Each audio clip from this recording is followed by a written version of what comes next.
साथ नमस्कार, मैं डीपी साहू सर आप सबका स्वागत करता हूं आपके अपने चैनल एफएस ज्ञान में। साथियों, आज हम बहुत ही महत्वपूर्ण टॉपिक पर चर्चा करेंगे। जैसे आपने व्हाइट बोर्ड पर देख लिया है, मैंने बिंदुओं का एक समुच्चय बना दिया है। इसमें चलिए मैं करता हूं क्या हूं कि ये मेरी पंक्ति है। ठीक है दोस्तों, ये मेरी पंक्ति को दर्शा रहा है और ये मेरी कॉलम को बता रहा है, माने स्तंभ को बता रहा है। तब मैं करता हूं कि इस पंक्ति में एक बिंदु और कॉलम में एक बिंदु को मैं क्या करता हूं, अलग कर देता हूं। ठीक है, इसी तरह मैं दो बिंदु और दो कॉलम वो मैं फिर अलग कर देता हूं। फिर तीन बिंदु, एक दो तीन और तीन कॉलम के तीन बिंदुओं को मैं क्या करता हूं, 1 2 3 कॉलम में तीन बिंदु आ गए, है ना। पंक्ति में एक दो तीन बिंदु आ गए, उनको मैं अलग सेट कर रहा हूं। तो हम क्या देखते हैं, तो सबसे पहले पंक्ति में क्या होता है कि पंक्ति एक है ना, और एक बिंदु और कॉलम में भी एक बिंदु लेते हैं, तो दोनों को गुणा करते हैं तो क्या आता है, एक। दूसरी जो पंक्ति है उसमें क्या करते हैं, हम दो बिंदु कॉलम की लेते हैं और दो बिंदु पंक्ति की लेते हैं। दो बिंदु कॉलम की और दो बिंदु पंक्ति की, तो दो दूनी कितना हो गया हमारा, 4।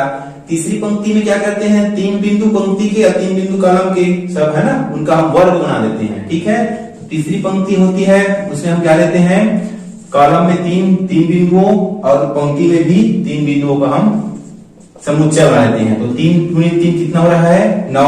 चौथी पंक्ति इसी तरह बढ़ते जाते हैं, तो ये हो गई पंक्ति में 4 बिंदुओं का समुच्चय है और कॉलम में कितना है, 4 बिंदुओं का समुच्चय है। तो 4 पंक्ति के 4 कॉलम की हो गए हमारे 16। इसी तरह जो पांचवी है अंतिम है ना, ये हो गई, इसमें 1 2 3 4 5 पंक्ति में कितने हो गए, 5 बिंदु और कॉलम के भी 5 बिंदु, सबको हमने इकट्ठा कर लिया है। तो ये हो गए हमारा 5 पंक्ति के 5 बिंदु, कॉलम के 5 बिंदु, टोटल कितने बिंदु हो गए हमारे, 25, है ना। तो यही हम पढ़ेंगे। ठीक है दोस्तों, तो देखते क्या है कि एक पंक्ति लेते हैं, उसमें एक पंक्ति में एक बिंदु है, कॉलम में भी एक बिंदु है, तो दोनों गुणा किए तो कितना गया हमारा, 1। अब है ना, तो ये हो गया हमारा एक बिंदुओं का समुच्चय। ठीक है, आगे बढ़ते हैं, तो दो पंक्ति दो कॉलम, तो कितने हो गए, 4 बिंदु आ गए। देखते हैं यहाँ पर, ये एक हो गया, ये दूसरा, ये तीसरा, ये हो गया चौथा। तो ये जो आकृति बनी है जिसे हम क्या बोलेंगे, वर्ग, है ना। वर्ग कहते हैं लंबाई और चौड़ाई जिसकी बराबर होती है भुजाओं की, उसे कहते हैं वर्ग कहते हैं। ठीक है, तो इसमें 4 बिंदुओं का क्या हो गया, समुच्चय बन गया, है ना। ये इसमें देखते हैं कि इसमें 3 बिंदु लेते हैं और 3 कॉलम, ये भी हमारी क्या बन गई, वर्ग बन गई, है ना। तो आज हम वर्ग के बारे में ही पढ़ेंगे। तो वर्ग क्या होता है मैं बता दूं, यहाँ पर जैसा हो रहा है वही हमारी परिभाषा है। क्या, जैसे यहाँ लेते हैं, जब किसी संख्या को, है ना, जब किसी संख्या को मैंने 1 कह दिया, उस संख्या को स्वयं से गुणा करें, 1 से ही गुणा करें, तो गुणनफल क्या है हमारा, 1 आ रहा है। तो ये कहलाएगा, एक क्या कहलाएगा हमारा, वर्ग। किसका वर्ग कहलाएगा, उस संख्या का। ठीक है, चलिए यहाँ पर अप्लाई करते हैं परिभाषा।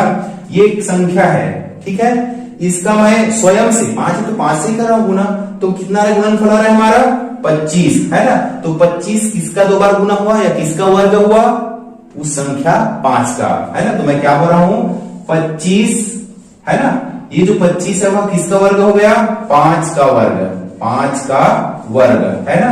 अब इसे 5 के वर्ग को मैं क्या लिखूंगा, यहां से 5 और की घात 2, जो कि 2 बार गुना है तो 2 घात लगाएंगे, बराबर कितना, 25। इस तरह हम इस परिभाषा को डिफाइन कर पाए। ठीक है दोस्तों, चलिए अब हम देखते हैं इसके क्या है, कुछ वर्ग के, है ना, वर्ग के मान को हमें याद रखना पड़ेगा ऐसे गुणा कर करके। तो आप कम से कम 30-35 तक तो याद कर ही लीजिएगा, है ना। इसके बाद कैसे वर्ग को निकालते हैं वो भी मैं आपको विधि बताऊंगा। ठीक है दोस्तों, तो चलिए देखते हैं, हम देखते हैं 1 का वर्ग कितना होता है, 1 × 1, है ना, 1 आ गया। 2 का वर्ग कितना होता है, 2 दूनी 4। 3 का वर्ग कितना होता है, 3 × 3 9। 4 का वर्ग कितना होता है, 4 × 4 16। 5 का वर्ग कितना होता है, 5 × 5 25। 6 का वर्ग कितना होता है, 6 × 6 36। 7 का वर्ग होता है 49। 8 का वर्ग होता है 64। 9 का वर्ग होता है 81, 9 नियम 81, और 10 का वर्ग होता है क्या, 100। इसी तरह आगे बढ़ेंगे तो 11 का वर्ग क्या होता है, 11 × 11, है ना, 11 × 11 होता है 121। 12 का वर्ग होता है 144। 13 का वर्ग होता है 169। 14 का वर्ग होता है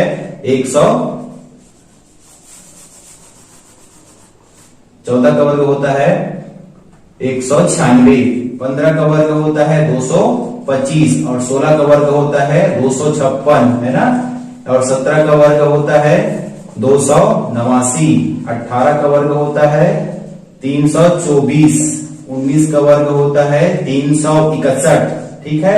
और 20 का वर्ग कितना होता है, 20 गुना 20 400। इसी तरह आगे भी देखते हैं, है ना। तो हम एक विशेष चीज देख रहे हैं कि इनके इकाई अंकों, है ना, हर वर्ग संख्या की इकाई में क्या क्या आया है, इधर 1 आया है, ठीक है, 4 आया है ना, फिर 6 आया है, फिर 5 भी आया है, ठीक है, और क्या आया है 9, 9 भी आया है, ठीक है। इसके अलावा इतने ही अंक क्या है इकाई में, उस वर्ग संख्या के इकाई में इतने ही अंक क्या आया है। तो क्या क्या छूट गया हमारा, 2 छूट गया यहाँ से, है ना, 2 छूट गया हमारा। और क्या छूटा है 3, और क्या छूटा है 7, और क्या छूटा है 8। तो ये मान लीजिए कि जो कोई भी संख्या अगर पूर्ण वर्ग है या वर्ग है बोलेंगे तो कब बोलेंगे, जब उसकी जो इकाई में 7, 8, 2, 3 ना हो, तभी वह क्या करेगी, कोई भी दो संख्याओं का गुना होगा अर्थात वर्ग होगा। अगर ये है तो वह वर्ग नहीं है इकाई में, अगर ये है तो वह वर्ग नहीं है, और ये सब है तो वह वर्ग होगा, हो सकता है, ठीक है दोस्तों। तो ये बात है हमारे चेक करने के लिए महत्वपूर्ण बात आई, कोई संख्या वर्ग है या पूर्ण वर्ग है कि नहीं।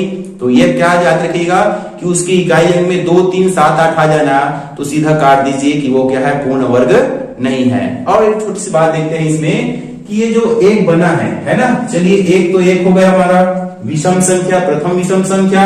आगे देखते हैं कि इस वर्ग में यहां पर देखते हैं एक है, पहले इसमें पहले लिए है उसमें एक है, ठीक है, एक बिंदु है। और जो दो का हमने क्या किया, दो बिंदु कॉलम में लिए और 2 बिंदु पंक्ति में लिए, है ना, 2 पंक्ति में 2 कॉलम में। तो ये तो पहले से था, 1, 2, 3 और आगे, तो इसमें 2 के वर्ग बना, ठीक है। तो कितने आ गए अब, 1 धन 3 क्या होता है 4, है ना। मैं कुछ समझाने की कोशिश कर रहा हूं, ध्यान से देखिएगा। फिर 3 का वर्ग कितना होता है 9, है ना। तो ये पहला वर्ग आ गया, दूसरा भी आ गया 2/2 का। अब 3/3 का, 3/3 में क्या आ गया, यहाँ पर 1 है, यहाँ पर 3 है ना। यहाँ पर 1 है, ये वाला बता रहा हूं। यहाँ पर कितने आ गए, +3 हो गए। यहाँ पर कितने, 1, 2, 3, 4, 5, ठीक है। तो हम क्या देख रहे हैं, इन सब का योग क्या हो रहा है हमारा 9 के बराबर आ रहा है। अर्थात क्या समझ रहे हैं कि कोई भी संख्या का वर्ग क्या होता है, जो वर्ग आता है वह क्या होता है, विषम, प्रथम विषम संख्याओं के उतने ही प्रथम विषम संख्याओं के योग के बराबर होता है। जैसे मैं लिख दूं 25 को, है ना, चलिए थोड़ा सा देख लेते हैं। जैसे मैं लिख दूं 25 या 5 का वर्ग होता है 25, तो इसमें क्या क्या है देखते हैं, कितने विषम संख्याओं के योग से बना हुआ है, 1 धन 3 धन 5, है ना। यहाँ से 5, 4, 9, फिर 7, 9, 7 हो गए 16, फिर 16 में 9 जोड़ दिए कितना 25। तो ये प्रथम क्रमागत विषम संख्याओं के योग से ही बनता है। और कितने अंकों के योग से बन रहा है, 5, है ना। वह 1, 2, 3, 4, 5, ये 5 ही वर्गों से, 5 अंकों के योग से ही हमारा क्या बन रहा है, वर्ग बन रहा है, ठीक है दोस्तों। इस तरह हर संख्याएं, जो भी वर्ग संख्या है वह उतने ही विषम संख्याओं के, है ना, प्रथम से लेकर क्रमागत विषम संख्याओं के योग से ही बनता है।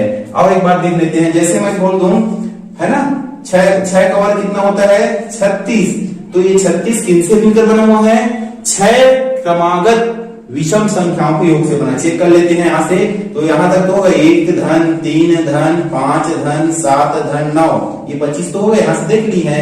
और इसमें जोड़ देंगे 11, 25 और 11 कितना हो गया हमारा 36। तो इसका मतलब यही है कि कोई भी जो वर्ग है, वर्ग संख्या का जो गुणनफल आता है ना, वर्ग होता है, वह क्या होता है, उतने ही जिसका वर्ग है ना। 6 का वर्ग 36 है, तो 36 क्या है, 6 विषम क्रमागत, है ना, सप्राकृत संख्याओं के योग से बनेगा।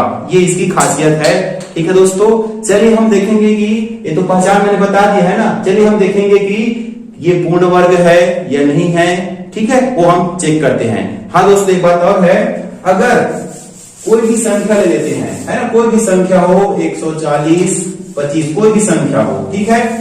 अगर इकाई, है ना, एक और रख लेता हूं, अगर इकाई में 1 0 हो, ठीक है दोस्तों, तो यह पूर्ण वर्ग नहीं होगी, ठीक है। 1 0 हो, अगर 2 0 हो जाए तो हाँ पूर्ण वर्ग हो सकती है, ठीक है। चलिए ये भी ध्यान रखिएगा। और एक बात और है, जैसे कोई सम संख्या है, सम है जिसमें लिया था 6 का वर्ग, तो सम का वर्ग कितना आ जाता है 36 है ना। तो सम का वर्ग करते हैं है ना, वो क्या होगा 4 से विभाजित होती है। याद रखिएगा, कोई सम है उसका वर्ग कर दिए है ना, मैंने यहाँ पर 6 है, 6 मैंने लिया तो 6 का वर्ग कितना हो गया 36। सम है उसका वर्ग कर दिए, अगर वो 4 से भाग जाती है ना तो हम इधर क्या बोल सकते हैं, ये 36 है, किसी ना किसी का वर्ग है, ऐसा बोलेंगे। ठीक है, जैसे मैं कह दूं कि 125 है यहाँ पर है ना, इसको 4 से हम भाग देकर देखेंगे है ना, तो 4 क्या है, 4 एकम 4, 4 तिया 12 और 4 एकम 4, तो शेष में बच रहा है, भाग नहीं जा रही है, तो ये वर्ग या पूर्ण वर्ग नहीं बनेगा। ठीक है दोस्तों, जैसे कम कौन लेता हूं मैं 144 लेता हूं, इसे आप बताइए चेक करने का तरीका है ना, कई बहुत से तरीके हैं, उनके बारे में हम विस्तार से पढ़ेंगे। इसको अगर 4 से भाग कर दूं, मुझे पता करना है कि ये पूर्ण वर्ग है। ठीक है, तो यहाँ पर क्या यह पूर्ण वर्ग है, किसी का 2 बार गुना है क्या, ये 144। अब चेक करना है तो कैसे करेंगे, 4 से उसको भाग दीजिए सीधा, 4 के पार में एक बार में है ना, 4 तिया 12, 2 बच गए, यहाँ से 24, 4 छक्का 24, भाग चला गया। तो हाँ, ये किसी का पूर्ण वर्ग है, कोई भी संख्या है जिसको 2 बार गुना करेंगे तो 144 आएगा। ठीक है दोस्तों, तो चलिए अब भाग की, इसे हम किसी भी संख्या को पूर्ण वर्ग है पहचानने के लिए तो विधियां बता दी। अब इसकी जो पहली विधि है वो है अभाज्य गुणनखंड। देखते हैं कैसे हम किसी को क्या करते हैं, पूर्ण वर्ग है की पहचान की विधि अभाज्य गुणन से चेक करेंगे है ना। चलिए इस विधि के बारे में पढ़ लेते हैं। मान लो मुझे पता करना है कि 256 पूर्ण वर्ग है या नहीं, पूर्ण वर्ग है या नहीं, ये पता करना है। तो ये तो बता दे भाग की विधि है ना। अब इसी में विधि भी बता दिया हूं, 4 से भाग की विधि बताया ना। अब इसी में बताता हूं आप लोग की अभाज्य गुणनखंड की विधि है ना। तो अभाज्य गुणनखंड क्या है पढ़ लिए हैं है ना, हम जानते हैं अभाज्य गुणनखंड क्या है, जो स्वयं, अभाज्य मतलब क्या होता है, जो स्वयं के पहाड़े में आता है या स्वयं से भाग जाता है और इकाई से, उसके अलावा किसी से भी नहीं। ठीक है, प्रथम अभाज्य संख्या क्या बोलेंगे तो क्या है हमारा 2 है ना, उसके बाद 3, उसके बाद 5, ऐसा होता है। ठीक है दोस्तों, तो चलिए इसकी अभाज्य गुणनखंड विधि द्वारा हम चेक करते हैं कि ये पूर्ण वर्ग है या नहीं। एक बात दोस्तों कि अब 11 का वर्ग कर रहा हूं तो 11 को स्वयं से गुणा करूं 11 है ना, तो क्या हो रही है इसमें जोड़ी बन रहा है 11 और 11 का है ना, जोड़ी मतलब 2 गुणनखंड है ना के रूप में उसको लिख सके। तो यहां पर देखते हैं इस तरह हम इसको क्या करेंगे बनाएंगे। 256 ये हो गया।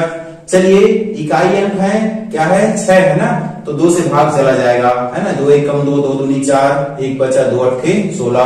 फिर इकाई अंक 8 है तो 2 से भाग चला जाएगा, 2 छक्का 12 हो गए ना, 2 चौक 8 हो गए। फिर 2 से भाग चला जाएगा 2 तिया, फिर 2 दूनी, फिर 2 से भाग चला जाएगा 2 एकम 2 छक्का 12, फिर 2 से भाग चला जाएगा 2 अट्ठे 16 है ना, फिर 2 से, फिर 2 चौक 8, फिर यहां से लिखते हैं 2 दूनी 4, फिर 2 एकम 2। ये सब 2 2 2 2 क्या है, यही तो अभाज्य गुणनखंड है ना। तो इस तरह से देखते हैं कि वर्ग में कोई संख्या पूर्ण वर्ग है, अर्थात वह किसी न किसी का क्या है 2 बार गुणनखंड है।